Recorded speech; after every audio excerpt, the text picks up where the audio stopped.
correct the purposes of slavery. They beat around the bush and talk about everything but slavery and the purpose of slavery.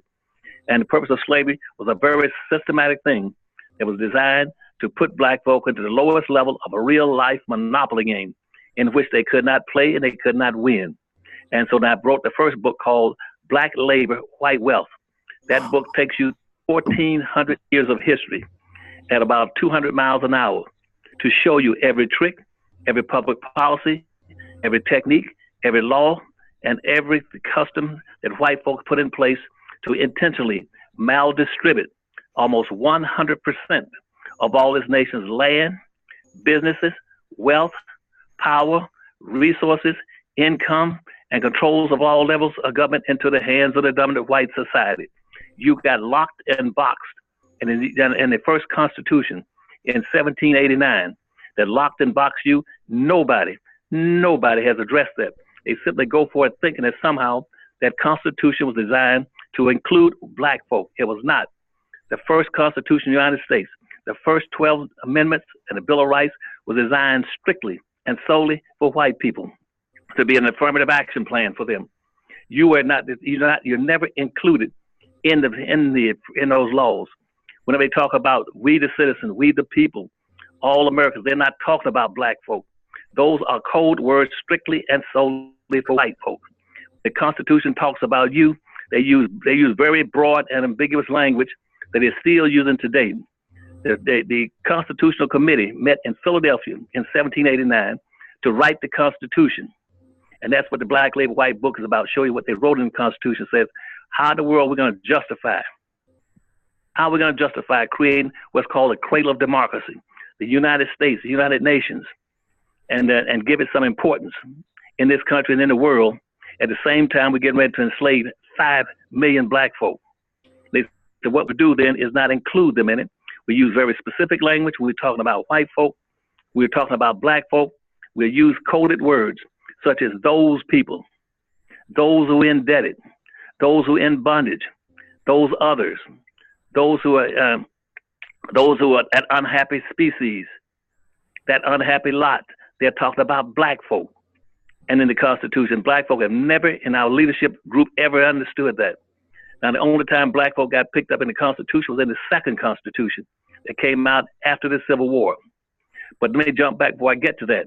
Then the next thing they did after 1789, they put out the first immigration law and naturalization law that is currently still in effect. That's what they're closing down Washington, D.C. about right now. That's what this whole thing with Donald Trump is about. It's about the 1790 naturalization immigration law that was put in place 1 year after the Constitution was ratified. At that point in time, that naturalization law says that this will be a white nation. And the only way blacks can come in, they must come in as slaves. And it's an immigrant nation. And we're going to advertise around the world, starting first with Europe, Eastern Europe, Western Europe, Northern Europe, Southern Europe, then going to Asia and the Middle East, and invite them to come to this country to enjoy the fruits of an evolving nation. And this will be, and they're coming here looking for one thing. They're coming here, what they're looking for is the American dream of unearned benefits for immigrants. And the American dream, which I never in all my years in politics with governors and presidents around the world, nobody ever defined what the American dream was for black folk. They talk about American value. Your American values go back to the Constitution, where you were being classified as those people, other, the unhappy species. You're classified as 3/5 of a human being. You're classified as being equal to a field animal. You're not a citizen of the country. You didn't become citizens until after the Civil War.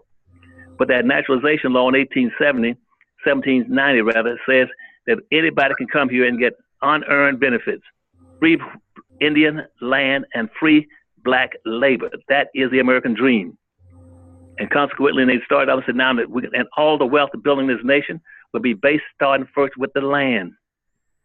That's why, when they said that, that's why George Washington was one of the founding fathers, so-called founding fathers. He wasn't one of my fathers, but they called them their founding fathers. He says that we're going to start this off, and the wealth is going to be built on the foundation of land. I want 100,000 acres of free land.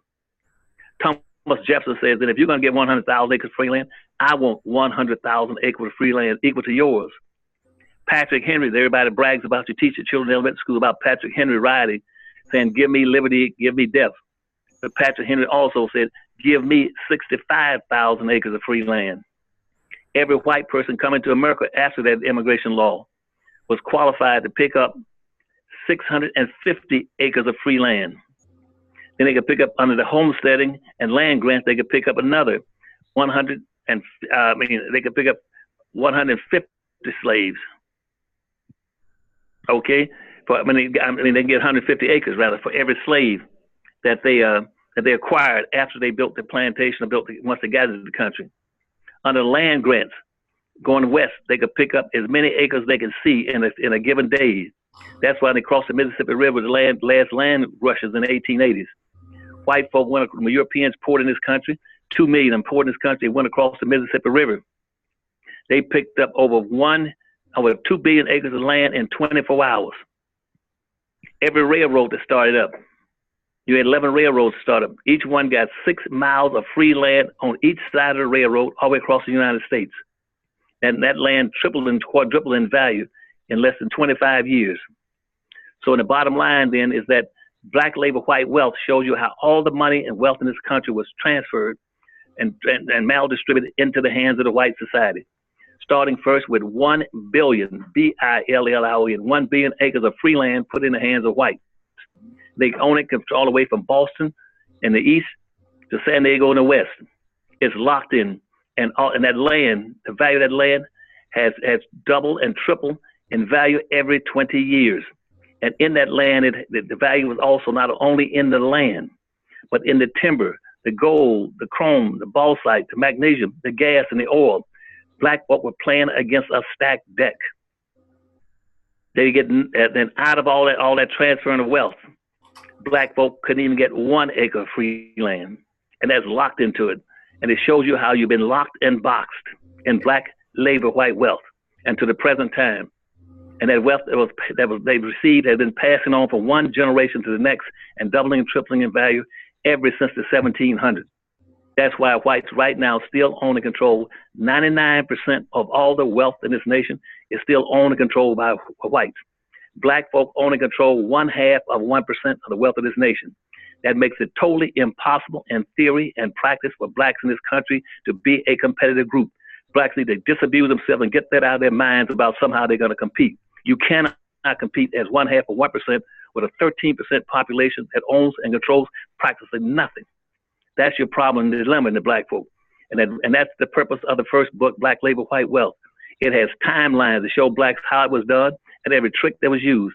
And that's why Ebony and Jet calls that the second Bible for black folk in this country, and blacks around the world, in the Caribbean, Europe, and Asia and Africa, they buy that book as a second Bible. But in this country, we still got blacks that have never read the book, don't understand the issues, and have never addressed it. They keep fooling around, talking about social integration and civil rights. Social integration and civil rights can do nothing, nada, zero, zilch for black folk. People that enslave you, be talking about over civil rights, they enslave you over who owns and controls the resources. What would determine black folks' survivability and competitiveness in the society is what they own and control. And if you only control 1/2 of 1% with a 13% population, you are zero. And that means that the whites, now the typical, it says everything is locked into the white society. Locked into it is now frozen. 87% of all the wealth in this nation is locked and frozen inside of the white society. What that means is that every white child at birth, in a hospital, as soon as he's born, as soon as he hits air, he gets 87% of what he needs to survive and compete at birth.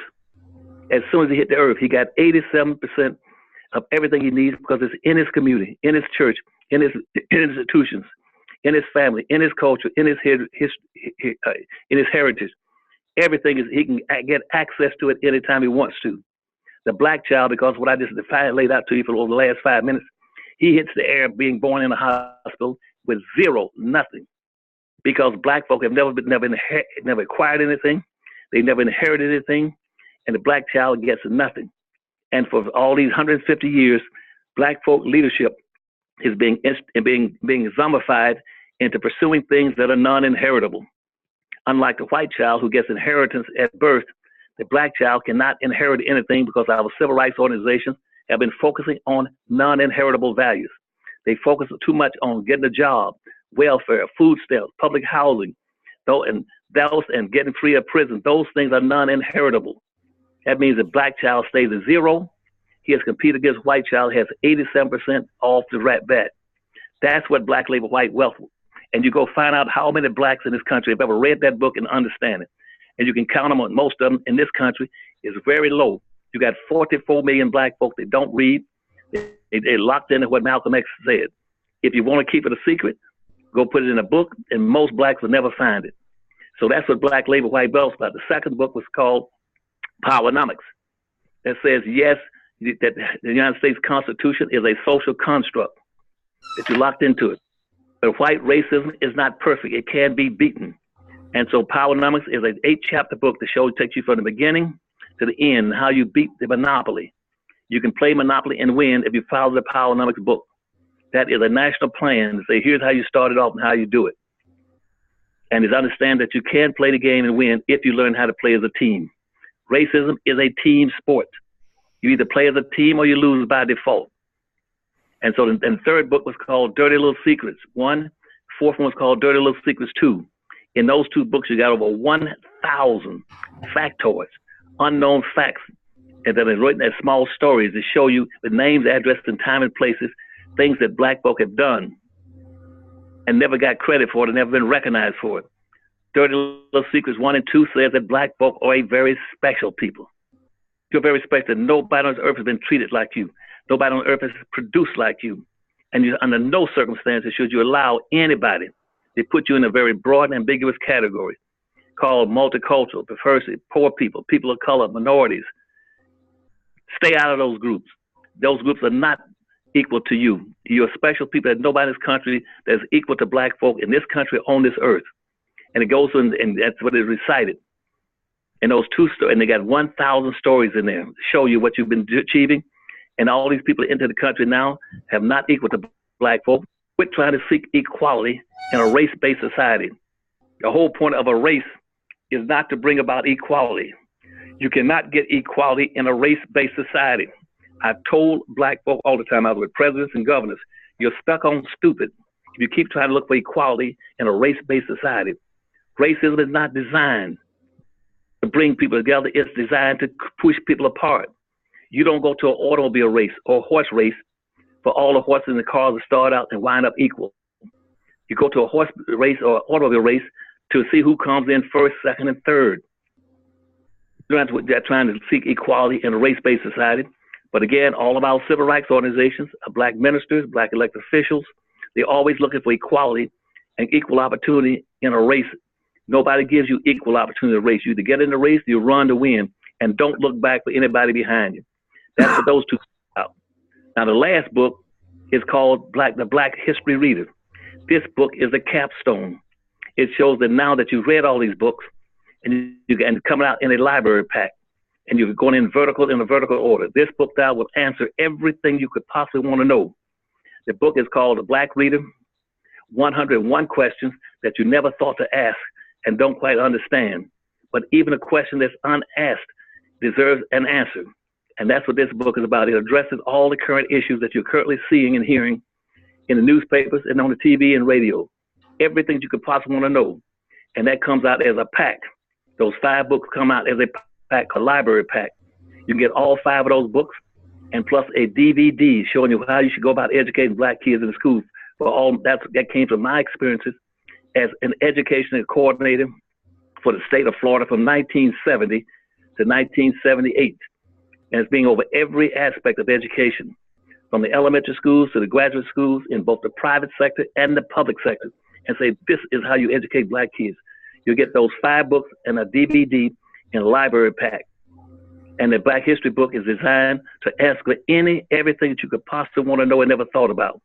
So that's all on that now, Ray. Now, what's the next question? I got my co-host, Donnie Bradford. I think you know Donnie. He's from also a member of I Am One in a Million. And matter of fact, I'm a figure just came on board. So Donnie has a question for you. How you doing, Dr. Anderson? Fine. How you doing today, sir? Doing great, sir. I met you 15 years ago in Cincinnati when you all had the Collective Empowerment Conference with Baba Jim Klingman. So, yes, sir. 2 guys. That's a good guy. Yes, sir. So I have all of your books, and I've been following you for a long time. Not only following, but actually implementing your practices, saying your books. But a question I have for you, Dr. Anderson, is what are your thoughts on why our organizations and churches aren't following your guide, or your I guess your plans, and when will our people finally wake up and wake up and believe that we're not part of this system that's not going to help us at all? First question is, why aren't organizations and churches using your plans as they should? Oh, And okay, second question is, okay. go ahead. Let me have one of them. Okay, Okay, all right. going to be an old man. I can't keep 10 questions in my head anymore like That's I used okay. to. Go ahead, good brother. Okay, the first one they're not going to answer for a very simple reason, that they're clearly knowledgeable of the fact that they own and control nothing of significance. They know that in this country that I just told you, when everything was maldistributed of value into the hands of white society, that things of value was associated with, identified with, and aligned with being with white skin, and that white skin has power not because of the skin color itself, but because of those the resources that are laid with it. And if you want, and on the way, black folk don't worry about about white skin or white supremacy. You try to figure out how to get chance on those resources so that black folk can have some power. Once they get the power and the resources and ownership and learn how to own and control, they can become independent. They cannot become independent as a minister or a politician, in those categories, or even as an athlete or entertainer. They are nothing more than employees. They're trying to exist and compete off of performance income. You cannot compete in a race-based society off of performance income. All these blacks you're talking about, the black ministers, they don't own a pot or when to throw it out of. They're getting paid a salary. All your employees in the entertainment, they're getting paid a salary. In their sports, they're getting paid a salary. In politicians, they get paid a salary. And those salaries are being paid by the white dominant society or by white corporations who own and control them. And most of them have set up a code of ethics saying under no circumstance are you to be caught, either directly, indirectly, affiliating, identifying with, or assisting anything that's identifiably black in our society. That is a negative and a no-no. And see, as a matter of fact, when I started up the Harvest Institute, your only black public policy think tank that is solely focusing on black folk, not minorities and poor folk and people of color, but on black folk.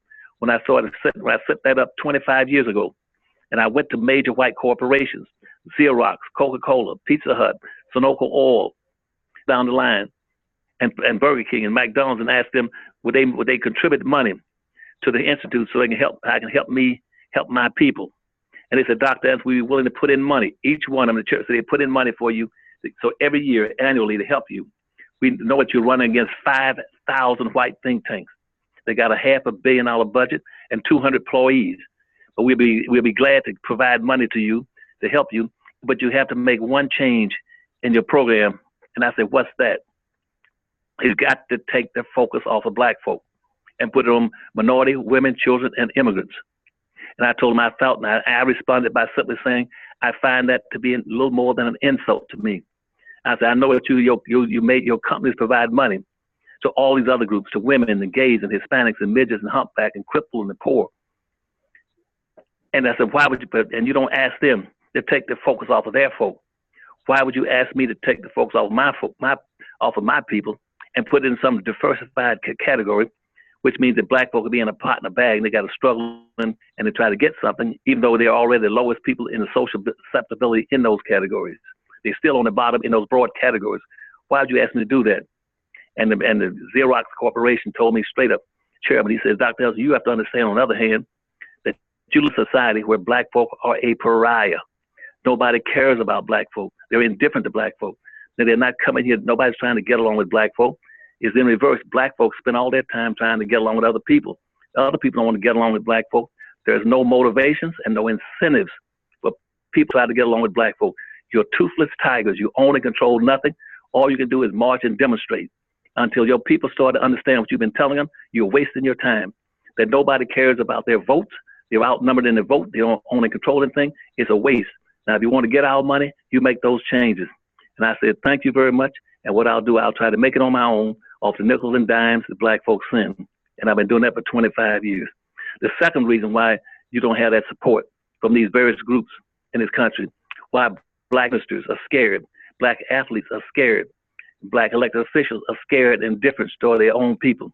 It's what I learned in Korea, and I mentioned this once to Amafiko that you just mentioned. In Korea, I was in a Marine attack squadron, flying close. Well, our squadron flew close air support for our troops in Korea, and later on they went down to Vietnam. And the thing that we could find in Korea, and I was in Tempo Valley, 50 miles north of Seoul. You can go out there every morning when the Chinese came into the war, we joined the North Koreans, and started coming on across the Yalu River in North Korea. And when they're coming across, they circle our Marines up there and a lot of soldiers. And eventually we wound up with over 7,000. This is very important for you all to remember this. We wound up over 7,000 POWs, prisoners of war. These are Americans who were held in camps, prisoner of war camps in North Korea and in China. Almost like you see in that movie Manchurian Candidate. They held them there for 3 years. During that 3-year period, over 3,000 died in captivity. They didn't die for physical reasons. Nobody was beating them and killing them and shooting them like that. Most of those camps, and people don't know this, most of those damn camps did not even have fences around them. Most of them, they didn't have security guards. What they subject them to was called brainwashing. Brainwashing is nothing but reverse therapy run backwards. Instead of group therapy bring people together, and when you run a group therapy backwards, it divides people and run them apart. And when our guys wound up in those camps, because when every morning, when the North Koreans and the Chinese would come over those hills, shooting, blowing horns, and shooting rockets and waving their bayonets, and saying basically on horns saying that we get to you, we're going to kill you. And I forget a lot, and I shouldn't have for guys. I just told a tale. Many of our soldiers would be lying in the ditch, ducking. Others would be hiding behind the fence, ducking. Others would be hiding behind trees, ducking. Some of them would become turncoats. And then mine being captured. You go up to them and say, why don't you get up? What are you doing laying in that ditch? Laying on your own gun. Why don't you get up and shoot back at people who come in to hurt you, come in to kill you, come in to capture you and put you in prison of war camps? Why aren't you firing back? And here's the answer to the question the second that you asked me. It's because a lot of them said, Dr. Anderson, not directly to me, but to other people in our war, telling the officers, well, if I started shooting back at them, I'm running a risk because that might make them angry. And why should I make them angry by shooting back at them when I can lay here and just duck and dodge? That's the other big reason why most of the blacks in America and the black overclass is doing absolutely nothing to address the whole purpose of slavery. They don't care. They're indifferent. They have no group self-interest. Their own interest is for themselves, how they benefit in terms of getting performance income. And that's why the overclass is made up of 5 to 6 distinct groups. One, they're made up of college professors that you can see on TV any day on the Fox channel or on NBC or CNN. They're made up of college professors who've never run a business in their life and don't know nothing about nothing except what they read in the book the night before. Or you find the black politicians who can't find a job any place else. They go run for office based on their name recognition, just get a job. Or 3, they're black athletes. 4, black entertainers. 5, black civil rights leaders. And 6 ministers. All those, that 6th group, they are the black overclass, whose primary responsibility is to maintain a buffer zone between the established entities in this country, between the white power structure and their ethnic subclasses of Asians, Arabs, Europeans that are all in competition against black folk. They're classified as immigrants. Black folk are the only non-immigrants in the country. Black folk got to compete against the whites and all these subclasses. And those subclasses not only break down along ethnic lines, it also breaks down along classes. Women, gays, midgets, transsexuals, poor people, handicapped, all those people are aligned as a coalition on the side opposite black folk. Black folk are alone and defenseless. And that's why I spent all my life fighting for them, because I hate, like hell, see everybody since I was a small kid beating up on black folk, while black folk hide and duck in the ditches, laying on their own guns and not just getting, or their own ability to fight back, to stand up, to push back, because they're so busy ducking and dodging, looking for a performance income and looking for love in all the wrong places. That's great, Dr. Anderson. And I guess the second question I want to ask you is, because what you're saying is to me is so simple and powerful. that our people should be, get what you're saying and use what you're saying. And the second question is more of a personal question for you is, what in you makes you, I guess, keep you motivated to helping our people? What's that personal thing that you, I guess, you were raised with, or your parents instilled in you, that makes you want to continue to help our people? Well, for two things. First of all, because I grew up in the South, just like Andy and John Lewis and Julian Bond, but I had a different perspective than they did. So I grew up in a family that used to own things. We grew up down in South Carolina. We had land. We had land down there.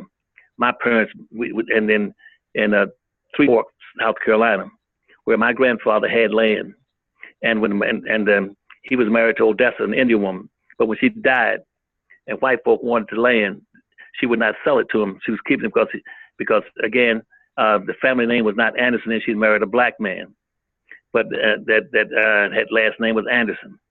They wanted to take the land. She would not sell it to them, so they called in the Corps of Engineers, and they dammed up the river and flooded the river. Now you go down, it's called the Strong Thurman Dam down in South Carolina. And that lake, you see on the Lake Clark, that Clark Lake is over the land that we used to have 1,500 acres of land. That's where that lake is, over our land, point one.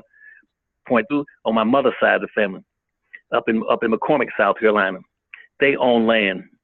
But when she got old enough, my grandmother, they took the land from her because they said that she could not own land and get Social Security. And so they took the land from her and tried to take most of it for it, but the darn City Hall records burned down twice. They got all her land and other family land from them. And the land right now sits in McCormick, South Carolina. If you go down there, you'll find a golf course and a house subdivision there. That's the land of my mother's side of the family. So when all they took everything, we were forced up to North Carolina. In North Carolina, some of the members of the family, they joined in together with a couple other families, the Green family and the Harrison family, and they built the only black major bus line in the entire United States in the history of the nation, called the Safe Bus Company. And they built that bus company, and when they built that bus company way back in 1926, they from 20s all the way up to the 1960s. It was the only bus service in Winston-Salem, North Carolina at that time. The Safe Bus, SAFE. It serviced both the white neighborhoods and the black neighborhoods. And we also, black folks, they built the cab companies. We had two cab companies, which some of my family had, in the Campbell City cabs and the Harris cab. White folk had two cab companies. They had the Bluebird and the Yellow cabs. And we had our two theaters, the Lincoln and Lafayette theaters. Blacks owned Lafayette, had theaters all over the country in every major city, the Lincoln and Lafayette theaters. Whites in North Carolina, Winston-Salem, North Carolina, they had three theaters. They had the State, Carolina, and the Forsyth Theater. And but when Martin Luther King did the integration in the South, and then that integration came, it was transferred up north. Blacks no longer wanted to be associated, affiliated, ride in black buses and black cabs or go to black theaters because of integration. They switched over. So we lost everything. And I'm gonna wrap this up real quick before you want to come back on, that we lost everything. So I learned from that black folk had to own and control. They stripped it. Now people in North Carolina own nothing. The bus company, everything, cab company went out of business. All we lost our movie theaters. And when I had to bury my grandmother, great aunt rather, I could not find any money. I was a young man.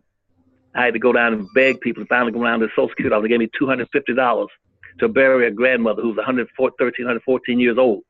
I had to walk over to a casket company with $250 and pay them $125 for a casket. Then go find an undertaker, pay him something like $75 out of $50 to hold a funeral for her and do everything. And when I wound up later with about $15 or $20 left, I had to go down to Sears 5 and 10 cent store and buy a gown for her and a rag around a handkerchief around her head and bury her for $250 because she was too poor. I learned that lesson about the value of money.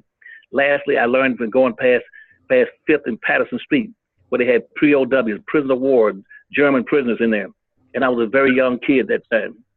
And every time we walked past there, the German soldiers would drop their pants and pat their butts and try to spit on you and give you the finger. And every time I go downtown, here they are, the white soldiers, the white German soldiers, prisoners, be sitting up in the best theaters, the best restaurants, the best hotels, and on the trains when black folk could not ride them. I learned early the value of the negatives of immigration, not having the money, and people taking stuff from you. So, Dr. Anderson, I know I appreciate you, first of all, for taking your time out and being on Ray's Corner. I don't want to keep you too long, but I do have one more question if you have time for that.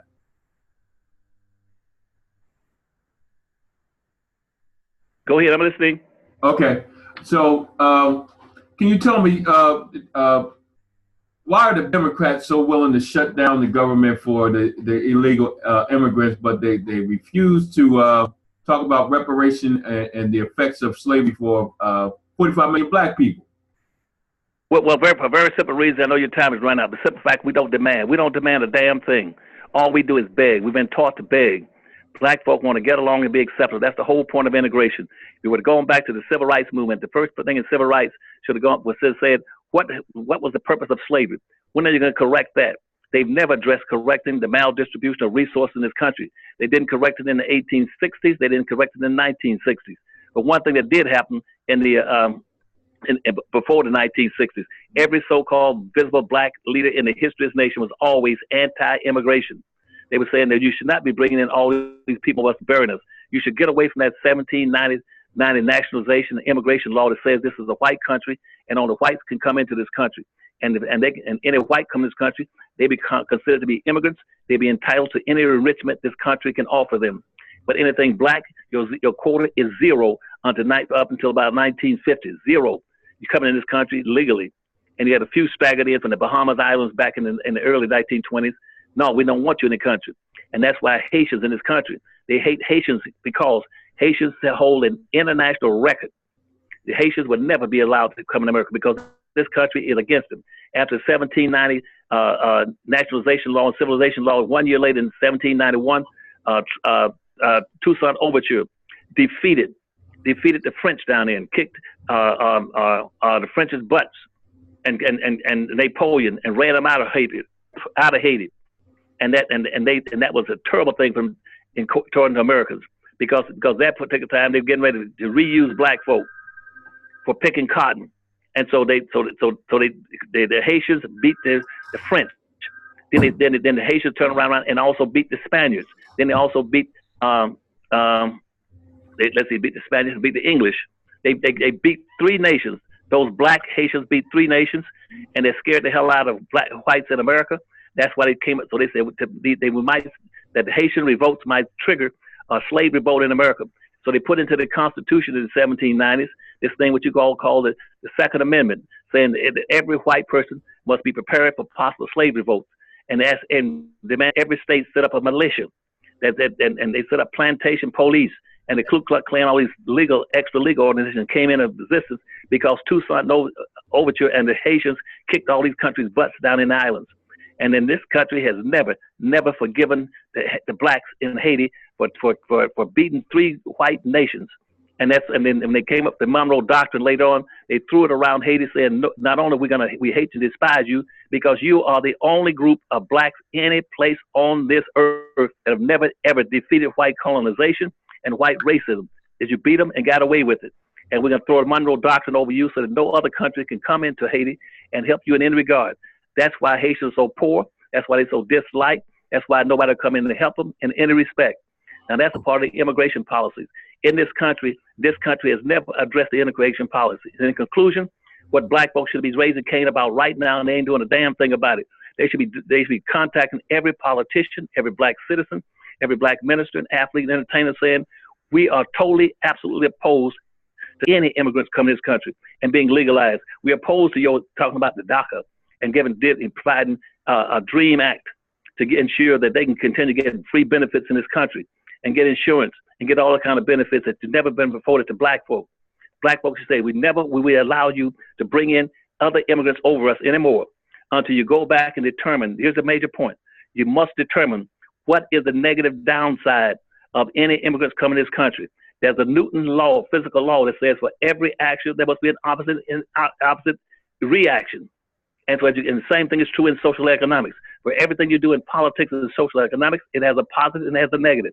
Nobody's ever looked at and examined and quantified what is the negative implication of bringing immigrants into this country. It's hurting somebody, and it's obviously not hurting whites because the whole immigration law was designed to bring them in here. Who is it hurting? It is hurting black folk, but nobody cares. And that's the issue. put down. But what black folks says, you must go back and quantify who should be hurt before we as black folks will allow you publicly to bring in people over us. Point two is that in the 1860s, you had the 13th Amendment that says that black folk must be treated in all manners similar to the way whites are being treated. If whites are not being injured by immigrants, why would blacks sit there and let people bring them over them?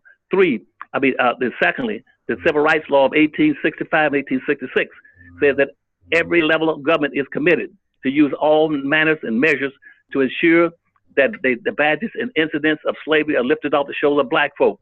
If you're bringing in immigrants over black folk that are displacing blacks in every manner, and that's all laid out in the book, in the Black Reader for you. You go to page 160 and 164, it'll tell you very specific terms, all the negative things that are happening to black folk in present day terms. You go back to black labor, white wealth, and see the same thing. And so then the last thing is that black folk must tell white folk that it's illegal and unconstitutional for you to keep bringing in immigrants over black folk and disrespecting black folk and committing injuries to him. That's unconstitutional on the 13th Amendment and the Civil Rights laws.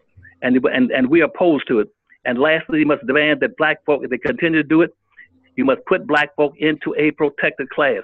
In this country has always remained a protected class for women. Women are in a protected class. They've been in the protected class. The Supreme Court ruled that they were in the protected class in 1866. They were in the protected class. They in a protected class. American Indians in a protected class. Immigrants have been put into a protected class in the 1790s. And gays are now being considered, and transsexuals being considered to be put into a protected class. Blacks must demand that this country stop bringing in immigrants. They restitute black folks for reparations and constitutional things that they're entitled to. And last, they put them in a protected class to stop people from displacing, replacing, and subordinating them.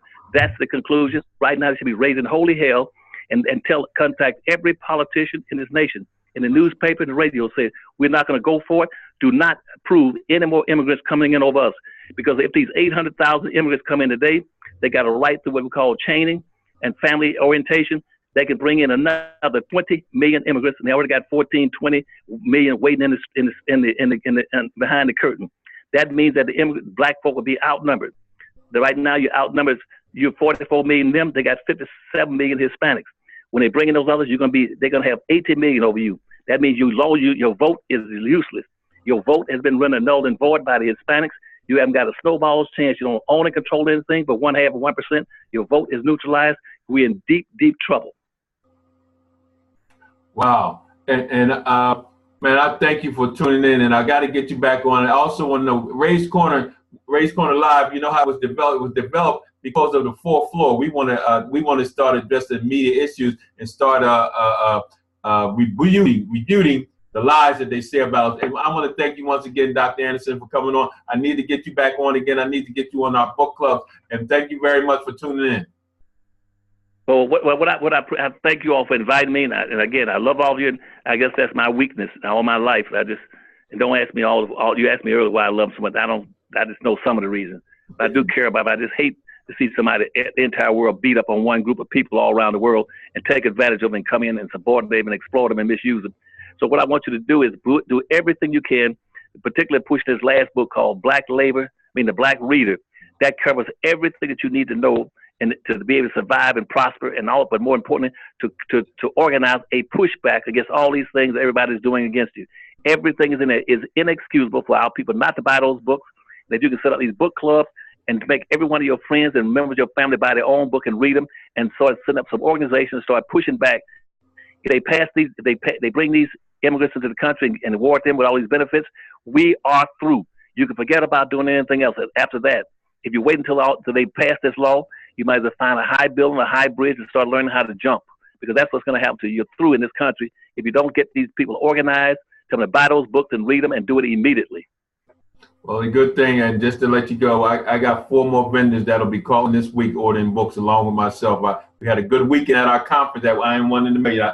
I think I almost sold out.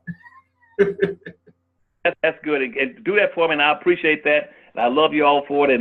And I just, all my life, I just always wanted black folks to understand that they were exceptional people. They are special people Do not let anybody, especially civil rights leaders, put you in these very broad and ambiguous categories called minorities and poor folk and people of color, or don't even let them call you African American. You're not African Americans. You're special people. You are just as far away from being an African as you are being a European. You're special people. You're unique in all respects. I can list about 30 things right now that make you different from any immigrant coming to this country. Don't let them group you in these categories. Stand up tall and say we're not going to go for it. We're exceptional people. We demand recognition, appreciation, restitution, and compensation. And I thank you all, and I love you very much. Okay. Thank everybody for tuning in to Ray's Corner. He was at Ray's Corner Live. Hey, listen, we'll be coming back with you later on today or tomorrow, but just tune in. Just remember, think back, black, buy black, and everything will be okay. Peace.